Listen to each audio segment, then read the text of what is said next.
অন্যদিকে আজ বিকেলে লোকসভার অধ্যক্ষ ওম বিড়লার সঙ্গে দেখা করবেন অভিষেক বন্দ্যোপাধ্যায়।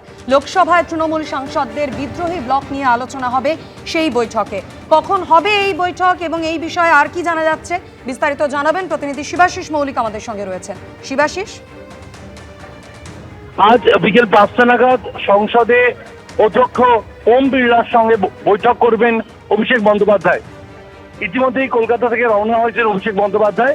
আমরা যেরকমটা জানি, গত রবিবার তৃণমূল কংগ্রেসের 19 জন সাংসদ তারা গিয়ে অধ্যক্ষের সঙ্গে দেখা করেন এবং তারা জানান যে তারা সংসদে পৃথক অস্তিত্ব চাইছেন।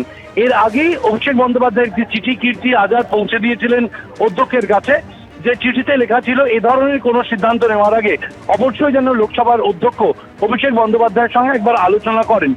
পাল্টা এই ঘটনার পর মঙ্গলবার নাগাদ লোকসভার অধ্যক্ষ ওম বিড়লা চিঠি দিয়ে অভিষেক বন্দ্যোপাধ্যায়কে জানান যে এই বিষয়ে আলোচনার জন্য তিনি তাকে ডাকছেন। আলোচনার পর সময় নির্ধারিত হয় আজ বিকেল 5টা।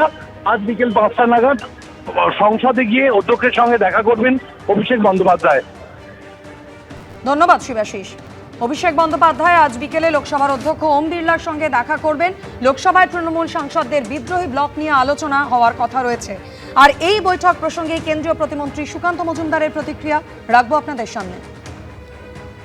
देखिए, तो उनकी पार्टी की विषय है, वो लीडर उनके पार्टी के है। अब फ्लोर में किसकी कितनी ताकत है, अभी तो उनके पास ज़्यादा रहा नहीं एमपीज, बाकी सब तो एनसीपीआई में चले गए हैं। तो स्पीकर को क्या बोलने जाएंगे किसी, तो वही बता सकते हैं।